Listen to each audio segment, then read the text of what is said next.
اور جو اصل میں ہم ہیں جو پیچھے بیٹھے جنہوں نے اغوا کیا ہوا ہے اور جو یہ سب کچھ کروا رہے ہیں ان کی طرف دھیان کم جائے اور یہ آپس میں لڑ پڑیں کہ تم یہ نہیں کرتے اور تم یہ نہیں کرتے اور تم یہ نہیں کرتے. ہیونگ سیڈ دیٹ میں آگے یہ بات کہوں گا کہ کیا اس میں کچھ بہتر کیا جا سکتا ہے؟ کیا جا سکتا ہے. بنیادی طور پر معاملہ یہ ہے سیاست میں کون آتا ہے، ذرا کھل کے بات کر لیتے ہیں. آپ کے اندر ایک سیلف ایکچولائزیشن نیڈ ہوتی ہے، ماسلو کی جو ہائرارکی آف نیڈ ہے اس میں ایدر تو آپ کو پیسہ کمانا چاہتے ہیں جو کرپشن کے لیے لوگ آتے ہیں، یا آپ کوئی امپیکٹ جنریٹ کرنا چاہتے ہیں، آپ چاہتے ہیں آپ کو ریکگنیشن ملے، ہر بندے کو پتا ہو آپ کیا کر رہے ہیں، آپ کی نیک نامی ہو. جیسے لوگ ایکٹنگ میں آتے ہیں، جیسے لوگ کسی بھی اور پروفیشن میں آتے ہیں اور وہ اپنا نام چاہتے ہیں، ریکگنیشن چاہتے ہیں، ایسی سیاست میں بھی چاہتے ہیں. اور تیسری طرح کے لوگ ہو سکتے ہیں جو بہت تھوڑی تعداد میں ہوتے ہیں، جو واقعی کسی کاز کسی مقصد کے ساتھ آتے ہیں. اب مسئلہ یہ ہے کہ پاکستان کے اندر کیونکہ ملٹری جرنلز نے 78 سال سے ایک ایسا ماحول بنایا ہوا ہے کہ وہ لوگوں کی چادر چار دیواری کو بھی پامال کرتے ہیں، وہ لوگوں کو اٹھا لیتے ہیں، مارتے ہیں، ان کے ساتھ ایسے سلوک کرتے ہیں اور ان کے کاروبار زندگی کو بھی بند کرتے ہیں. اب اس میں 3 طرح کے یہ جو پولیٹکس میں لوگ ہیں، جس میں جو میں نے آخری لوگ بتائے وہ میرے خیال میں 1% سے بھی کم ہوتے ہیں. باقی زیادہ تر لوگ جو ہیں وہ اگر آپ پہلے پیسے بنانے والے اور کرپٹ نہ بھی کہیں، آپ درمیان والا جو ہے وہ میرے خیال میں کوئی 60% لوگ 70% لوگ اصل میں اپنا نام، اپنی عزت، اپنی شہرت، اپنا مقام بنانے کے لیے سیاست میں آتے ہیں. وہ ایک الگ بات ہے کہ خربوزے کو دیکھ کر خربوزہ رنگ پکڑتا ہے، آپ کے اوپر ماحول کا اثر ہوتا ہے جب آپ سبھی کو پیسے بناتے دیکھتے ہیں، جب آپ کو لگتا ہے کہ ایم پی اے اور ایم این اے کے لیے لینڈ کروزر ہونا ضروری ہے آپ کے پاس، یہ ایک یونیفارم بن جاتا ہے. جیسے پاکستان کے بیوروکریٹس میں نے آپ کو کہا کہ سرٹن ٹائپ کے بیہیویئرز ہیں، جیسے ساری باجیاں جو ہیں وہ رولیکس ضرور پہنتی ہیں، وہ ان کی یونیفارم کا حصہ بن گیا ہوا ہے. تو ایسے کچھ چیزیں نارمل بن جاتی ہیں سوسائٹی میں. سیاستدانوں کے لیے بھی بڑے ٹائروں والی گاڑی، گاؤں میں اس کو لینڈ کروزر کو کہتے ہیں جنہیں نام نہیں لینا آتا، تو وہ جب یونیفارم بن جاتا ہے تو پھر وہ جو 60% لوگ درمیان میں جو کاز کے لیے نہیں آئے ہوتے، ان کے اندر کو تشنگی ہوتی ہے اپنی ریکگنیشن کے لیے، اپنا نام بنانے کے لیے، اپنا مقام بنانے کے لیے، تاکہ لوگ انہیں جانیں، لوگ کہیں وہ دیکھو فلان جو ہے وہاں پہنچ گیا. وہ اس کام کے لیے آتے ہیں اور پھر جب اس دشت میں آتے ہیں تو پھر پیسہ بھی بنانا شروع کر دیتے ہیں. اب زیادہ تر سیاستدان، اب مجھے بھی اس میں رکھیں، کسی نہ کسی لیول کے اچھے ایکٹر ہوتے ہیں. اچھے ایکٹر کا مطلب کہ وہ اپنی بات آگے پہنچاتے ہیں، میسیجنگ کرتے ہیں، اوور پرومسنگ کرتے ہیں، بڑکے مارتے ہیں، بڑی بڑی باتیں کرتے ہیں، تقریر بڑی جاندار کرتے ہیں، ان کی آواز کے اندر وہ تاثیر پوری دنیا میں، یہ کوئی پاکستان میں نہیں ہے، پاکستان تحریک انصاف نہیں، یہ کوئی ایک جماعت نہیں، یہ پوری دنیا میں سیاستدان وہی ہوتا ہے جو اپنی جو پروڈکٹ اس کے پاس ہوتی، آئیڈیا ہوتا ہے، اس کو دنیا کے سامنے رکھ کے اور دنیا کے لوگوں کو کہتا ہے کہ مجھے پیسے بھی دو. پاکستان میں تو کرپشن سے پیسہ بنایا جاتا ہے، باقی پوری دنیا میں سیاستدان عوام سے پیسے لے کے، جسے لیجیٹیمیٹ سمجھا جاتا ہے، عوام فنڈ کرتی ہے سیاستدانوں کو. ویسے پاکستان میں بھی عوام ہی فنڈ کرتی ہے، لیکن وہاں اور طریقے سے فنڈ کرتی ہے. وہاں سیاستدان عوام کے پروجیکٹس میں سے پیسے چوری کر کے اپنی جیب میں ڈالتے ہیں، تو فنڈ عوام ہی کرتی ہے. لیکن دوسرے ملکوں میں یہ مہذب طریقہ ہے، جیسے ابھی آپ کے سامنے ممدانی جو نیو یارک کے زہران ممدانی جو میئر بنے، انہوں نے پیسہ اکٹھا کیا، اس سے الیکشن لڑا، اور الیکشن میں ہر چیز، ہمارے ہاں تو اس کو ایک بنا دیا جاتا ہے، ایک دبا بنا دیا جاتا ہے، ایک تانا بنا دیا جاتا ہے. لیکن ایون کیمپین کے اوپر لوگوں کو اگر کھانا کھلانا ہے، گاڑیوں میں پیٹرول ڈالنا ہے، جو کینڈیڈیٹ ہے اس کی گاڑی میں پیٹرول بھی جو ہے وہ عوام ہی ڈالتی ہے. سب کچھ اس کا سارا خرچ کیمپین کا جو ہے وہ عوام برداشت کرتی ہے. پھر جب وہ جیتتا ہے تو وہ عوام کے لیے کام کرتا ہے. پاکستان میں الٹا کام ہے. پاکستان میں عوام کہتی ہے کہ ووٹ لین آئے ہو، سانو کی دندے ہو. گاؤں میں لوگ پیسے بھی لیتے ہیں، ان سے کھانا بھی کھاتے ہیں. جب ان سے کھانا کھائیں گے، پیسے بھی لیں گے، سارے نہیں لیتے لیکن بہت سارے لوگ لیتے بھی ہیں. اور جب آپ اتنا خرچ کریں گے کیمپین کے اوپر کہ ایک بندہ 20 25 30 کروڑ الیکشن کے اوپر خرچ کر دے گا، تو کیوں کرے گا؟ وہ بنائے گا نا پھر وہ پیسہ. تو اس لیے میرے خیال میں تو جو امریکہ اور دوسرے ملکوں میں نظام ہے وہی بہتر ہے کہ لوگ پیسے دے کے ایسے لوگوں کو جو سیاست میں اپنا نام، مقام یا کسی کاز کے لیے آئیں، ان کو وہ آگے کریں اور وہ الیکشن لڑیں اور پھر وہ عوام کی خدمت کریں. بہرحال واپس آتے ہیں. اب سیاستدان کیونکہ کسی نہ کسی لیول کے اچھے ایکٹر تو ہوتے ہیں. اب مسئلہ یہاں کیا ہے کہ جرنلز کے ساتھ پاکستان میں کون لڑے؟ اب جرنلز کے ساتھ جب آپ لڑ نہیں سکتے، پاکستان کے اندر کیا، پاکستان سے باہر بیٹھ کے کون لڑے؟ آپ کو اس کے کانسیکوینسز بھی پتہ ہیں. باہر لڑتے ہیں تو پھر آپ کو کیا کیا قربانی دینی پڑتی ہے وہ بھی آپ کو پتہ ہے. تو اس لیے پاکستان کے اندر جو دوست ہیں، میں سب کی بات نہیں کر رہا، زیادہ تر وہ ڈھیر ہو چکے ہیں یا انہیں ڈھیر کر دیا گیا, ان پر اتنی سختیاں کی گئیں, کاروبار زندگی مفلوج کر دیا, چادر چار دیواری, دھمکیاں, ہر طرح کا ان کے اوپر حربہ استعمال کیا, تو وہ ڈھیر ہو گئے. اب ڈھیر ہونا مجھے اتنا برا نہیں لگ رہا, کیونکہ ہر بندے کا ایک میلٹنگ پوائنٹ ہوتا ہے. کوئی چیز جو ہے وہ مکھن ایک خاص لیول پر میلٹ ہوتا ہے, تو کوئی اور جو پروڈکٹ ہوگی کسی اور لیول کے اوپر میلٹ ہوگی. اسی طرح ہر انسان بھی میلٹ ہوتا ہے, اس کا ٹیمپریچر ڈفرینٹ ہے. کوئی مار کھا کے میلٹ ہوتا ہے, کوئی صرف حوالات میں ڈالنے سے میلٹ ہو جاتا ہے, کوئی منہ پہ تھپڑ مارنے سے میلٹ ہوتا ہے, کوئی دھمکی دینے سے میلٹ ہوتا ہے, کسی کا کاروبار زندگی یہ سلب کر لیتے ہیں تب میلٹ ہوتا ہے, کسی کے گھر کی چادر چار دیواری کو پامال کرتے ہیں تب میلٹ ہوتا ہے, کسی کے سارے اکاؤنٹ بلاک کر دیتے ہیں وہ میلٹ ہوتا ہے, کسی کی سیکس ٹیپ کہتے ہیں وائرل کر دیں گے وہ تب میلٹ ہوتا ہے, کسی کے نازک اعضاء کے ساتھ یہ چیزیں باندھ دیتے ہیں وہ تب میلٹ ہوتا ہے, یا کسی کی کرپشن کی فائل اس کے سامنے رکھ دیتے ہیں اور کہتے ہیں سارا پیسہ چھین لیں گے جو بنایا تھا, وہ تب میلٹ ہوتا ہے. تو ہر ایک کا اپنا اپنا, لیکن زیادہ تر لوگ وہاں پر جو ہیں وہ بدقسمتی سے ڈھیر ہو چکے ہیں. اب جب وہ ڈھیر ہو چکے ہیں تو مسئلہ پھر کہاں ہے؟ مسئلہ یہ ہے کہ ان کے پاس دو آپشن ہیں. ایک تو وہ سچ بولیں کہ بھائی یہ جو اتنا بڑا عذاب ہے سامنے, یہ جو جرنلز ہیں, یہ جو ایک قسم کے ہلاکو خان ہیں, چنگیز خان ہیں, کھوپڑیاں اتار رہے ہیں اور کھوپڑیوں کے مینار بنا رہے ہیں, قتل و غارت بھی کر رہے ہیں, اور یہ سارے کام بھی کر رہے ہیں جو بھی میں نے بتایا بلیک میلنگ کے لیے. ہم ان سے ٹکر نہیں لے سکتے. ایک تو یہ سچا طریقہ ہے, اور سائڈ پہ ہو جائیں, اور کوئی اور جو لے سکتا ہو وہ آ کے کھڑا ہو اور وہ کام کرے. اور ہو سکتا ہے کوئی بھی نہ لے سکتا ہو تو پھر کوئی بھی نہ کھڑا ہو, لیکن کم از کم عوام کو ریالٹی پتہ ہو کہ یہ اس بھاؤ جو ہے وہ آٹا دال بک رہا ہے. اب مسئلہ کیا ہے کہ ان دوستوں کو لگتا ہے کہ ہمارا ایک پولیٹیکل کریئر ہے, ہمارے لوگ لیڈر سمجھتے ہیں, ہم ایم این اے بن گئے, ایم پی اے بن گئے, وزیر رہے یا بن جائیں گے, یا ہمارے پاس فلاں عہدہ ہے, تو اگر ہم آ کر یہ کہیں گے کہ یار میں یہ تاب نہیں لا سکتا, میں جو آپ چاہتے ہیں وہ میں نہیں کر سکتا, تو پھر کیا ہوگا؟ لوگ انہیں لیڈر ماننا بند کر دیں گے, تو ان کا سیاسی نقصان ہوگا, انہیں لگتا ہے ان کا سیاسی کریئر جو ہے وہ خراب ہو جائے گا, ہو سکتا ہے بالکل ہی تباہ ہو جائے. تو اس لالچ میں کہہ لیں, خود غرضی میں کہہ لیں, وہ پھر یہ اعلان سیدھا آ کے کر نہیں سکتے. پھر وہ کرتے کیا ہیں؟ کیونکہ میں نے آپ کو کہا کہ سیاستدان عمومی طور پر اچھے ایکٹر ہوتے ہیں. آپ ایکٹر برا سا لفظ ہے, آپ یہ کہیں کہ اچھے پریزنٹر ہوتے ہیں. برا سا لفظ, میں ایکٹر ہونا برا نہیں کہہ رہا, میں اس کونوٹیشن میں کہہ رہا ہوں. ایکٹنگ کرنا سیاست میں وہ ذرا دوستوں کو برا لگے گا, تو مطلب کو اچھے پریزنٹر ہوتے ہیں, اپنی چھوٹی سی بات کو بھی بڑھا چڑھا کر پیش کرنے میں ماہر ہوتے ہیں. تو وہ پھر کیا کرتے ہیں؟ وہ اس طریقے سے جناب ذرا بڑکے مارتے ہیں کہ جو اصل میں کھڑا قربانی دے رہا ہے وہ اور وہ برابر ہی لگتے ہیں. آپ کو پتہ ہی نہیں چلتا کون کیا کر رہا ہے, کون کس طرح کا ہے, اور آپ کنفیوژن میں ہی سمجھتے ہیں کہ یار یہ کرے گا جب وہ, یا کرے گی جب وہ نہیں کرتے, تو آپ پریشان ہوتے ہیں. آپ ایک دم کسی نئے بندے کو جب عہدہ دیا جاتا ہے تو آپ کہتے ہیں یہ اب دنیا ہلا کے رکھ دے گا. 6 مہینے کے بعد آپ کو نظر آتا ہے یہ تو پہلے والے سے بھی زیادہ گیا گزرا یا گئی گزری ہے. تو اس صورتحال کے اندر اب یا تو یہ لوگ سچ بولیں, اس میں سیاسی نقصان لینا پڑے گا, خود غرضی سے نکلنا پڑے گا, یا تو یہ سچ بولیں اور سائڈ پہ ہو جائے اور کسی اور کو موقع دیں, یا پھر اگر انہوں نے سچ نہیں بولنا تو ہمت کریں. اب میرے سے اگر آپ پوچھیں تو سچ نہیں بولا جانا, بہت سارے لوگوں سے نہیں بولا جانا, کیونکہ ان کا لالچ ہی وہ سیاسی کریئر ہے. اگر بہت سارے لوگوں کے بارے میں آپ یہ سمجھتے ہیں, میں کسی کا نام نہیں لیتا, کہ وہ عمران خان کی محبت میں, پاکستان کی محبت میں, ایسا نہیں ہے. ان کے لیے پولیٹکس ایک کریئر ہے, وہ کریئر بنانے آئے ہوئے ہیں, انہوں نے کئی سال اس میں محنت کی ہے. انہیں وہ جو آپ ان کے شکل کی, فیس کی, نام کی ریکگنیشن ہے, ان کو جو عہدہ ملتا ہے, انہیں پوزیشن ملتی ہے, وہ ان کا کریئر ہے. جیسے آپ اپنا کمایا ہوا پیسہ جو ہے وہ ایسے ہی تو نہیں کسی کو دینا چاہتے, ایسے یہ لوگ سمجھتے ہیں کہ یہ ہمارا کریئر ہے, ہم کیوں خراب کرتے ہیں, ہمارا قصور کیا ہے. آگے اگر جرنلز کھڑے ہیں, عمران خان اگر, کیونکہ آپ دیکھیں نا کہ دوسری پارٹیز جو ہیں, نواز شریف صاحب نے کیا کیا تھا, ڈیل کی اور باہر نکل گئے, ڈیل کی اور باہر نکل گئے, نہیں تاب لا سکے جیل کی. باہر جا کر انہوں نے اپنی پارٹی کو کہا کہ قربانی دو میرے لیے, اور کچھ لوگوں نے دی بھی نون لیگ میں قربانی, اور جیلیں کاٹی بھی, حالانکہ نواز شریف خود بھاگ گئے. اب یہاں پر الٹ کام ہے, یہاں لیڈر خود پہلے قربانی دے رہا ہے, لیڈر اور اس کی بیوی جیل میں ہیں, وہ قربانی دے رہے ہیں, اور اب لیڈر یہ ایکسپیکٹ کر رہا ہے کہ یار آپ میرے برابر کی نہیں تو تھوڑی سی کم قربانی دے دو.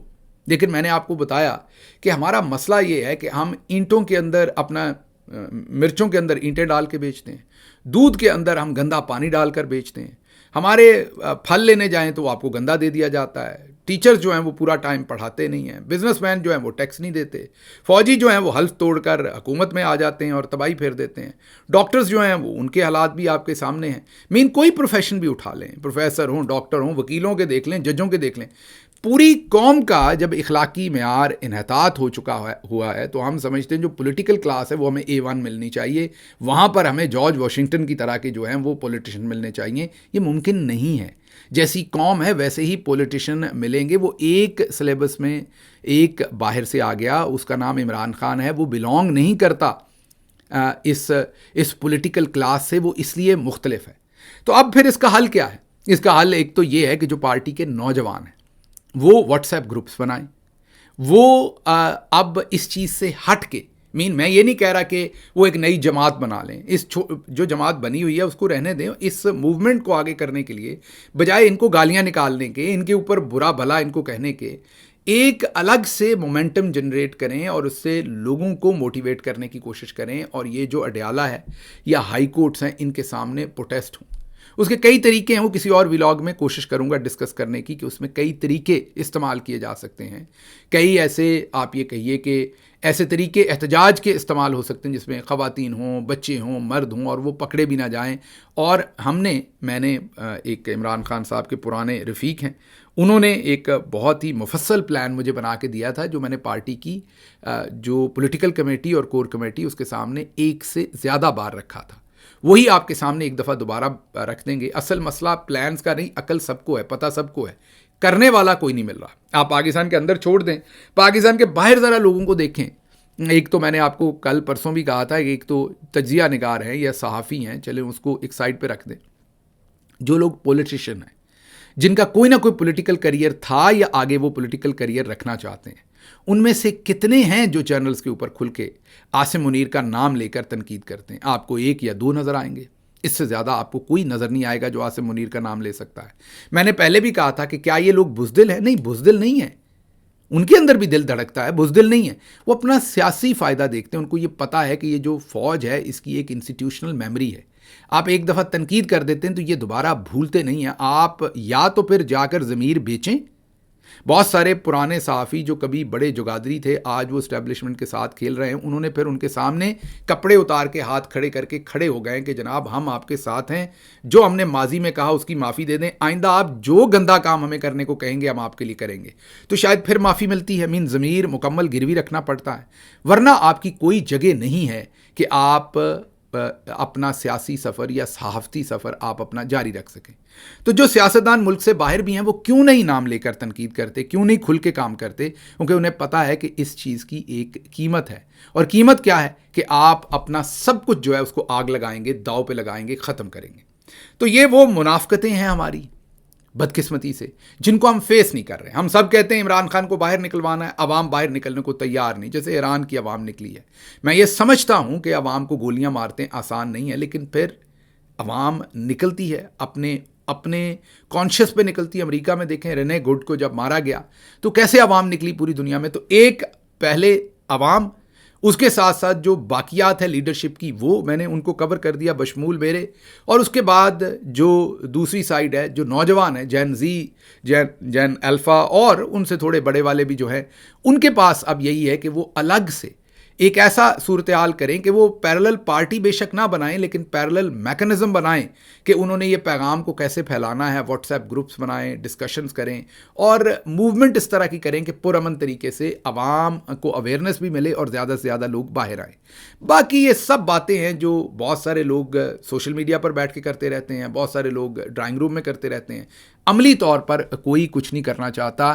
جو بلز آئے ہے نا، اس میں کوئی اٹیک نہیں کرنا چاہتا. اور بلز آئے کیا ہے؟ جو سانڈ ہے نا اس سارے سسٹم میں، وہ عاصم منیر ہے. ایک ہی بندہ ہوتا ہے، دو نہیں ہوتے. باقی سب کریکٹر جو ہیں وہ ادھر ادھر کی بات، کوئی آپ کو مریم کے پیچھے لگاتا ہے، کوئی زرداری کے پیچھے. یہ سب تو خود ملوکڑے ہیں. ماضی میں دیکھیں ان کے ساتھ کیا کچھ نہیں ہو چکا ہوا. یہی نواز شریف جو ہیں، یہ اٹک قلعے میں کھڑے رو رہے تھے، یہ ڈیل کر کے بھاگ گئے تھے. آج آپ کہہ رہے ہیں کہ نہیں کنگ میکر ہی وہ ہے، سب کچھ ہی وہ کروا رہا ہے. نہیں، وہ نہیں کروا رہے. It is army chief. It was always army chief. Ayub Khan سے لے کے onward it was always army chief. ایک بندہ ہے وہ سب کچھ کروا رہا ہے. یا تو بلز آئی کا نام لیں اور اپنا سب کچھ پھر آگ لگا دیں. آپ کو یہ سمجھ آ جانی چاہیے کہ میرا سب کچھ ختم ہے، تو آپ اپنی زندگی کو یا اپنے کریئر کو داؤ پہ لگائیں، تو پھر شاید آپ کی قوم کو کچھ مل جائے. اور اب یہ ایک یا دو لوگ اگر یہ کرتے رہیں تو اس سے کتنا فائدہ ہے؟ کوئی نہیں. ایسے لوگوں کو چپیڑیں ماری جائیں گی، مکے مارے جائیں گے، قتل کیا جائے گا، گولیاں ماری جائیں گی، ایکسٹراڈائٹ کرانے کی کوشش کی جائے گی, ایسے لوگوں پر ہر قسم کی سختی کر کے انہیں توڑنے کی کوشش کی جائے گی, کیونکہ وہ 1 یا 2 آوازیں ہیں, ان کو پتہ ہے یار یہ 1 2 3 آوازیں, ان کو چپ کروا لو, کام ختم. لیکن اگر زیادہ لوگ یہی کام کریں گے تو پھر ان لوگوں پہ بھی سختی کام آئے گی اور اس کام کو کنٹرول کرنا آسان نہیں ہوگا. تو بات بہت لمبی ہوئی, لیکن اکثر دوست روز یہاں پر لکھتے ہیں کہ آپ عمران خان صاحب کی قید تنہائی پر بات نہیں کرتے. میں بات کروں گا تو پھر جو پردے رہ گئے ہیں وہ کھل جائیں گے اور دور. اب آپ میں سے کہیں گے نہیں کھول دیں پردے, نہیں, ایسا نہیں ہے. یہ آپ کا غصہ ہے, آپ کے ایموشنز ہیں, آپ کے جذبات ہیں. یہ ایسے ہی ہے جیسے ایمرجنسی میں ایک مریض آتا ہے تو اس کے جو گھر والے ہوتے ہیں وہ بہت غصے اور اس کے اندر ہوتے ہیں, ایموشنز کے اندر ہوتے ہیں. جو وہاں ڈاکٹر ڈیوٹی پہ ہوتا ہے اس کی جاب ہوتی ہے کہ اس نے ایموشنل نہیں ہونا. مریض مر رہا ہے یا جی رہا ہے, جو اس SOPs ہیں وہ اس نے پورے کرنے ہیں اور اس کو بچانے کی کوشش کرنی ہے. اسی طرح جو میری ٹریننگ عمران خان کے ساتھ ہوئی ہے, سیاست میں ہوئی یا اس سے پہلے ایک لیڈرشپ کے پروفیسر کے طور پر 12-14 سال یونیورسٹی میں پڑھانے کی ہوئی, اس سے مجھے یہ لگتا ہے کہ مجھے وہ کرنا چاہیے جو اس وقت پروڈکٹیو ہے. لوگوں کے کپڑے اتار دینے سے, ان پر بار بار حملے کر دینے سے کچھ نہیں ہونے والا. ہاں یہ ضرور ہے کہ جو بیچ میں جعلی قسم کے کریکٹر زیادہ نیگیٹو, جو نقصان پہنچا رہے ہوتے ہیں, ٹارزن بن کے آتے ہیں, ان کو ایکسپوز کرنا ضروری ہوتا ہے وقت پر, کیونکہ ورنہ وہ کینسر کی شکل اختیار کر جاتے ہیں.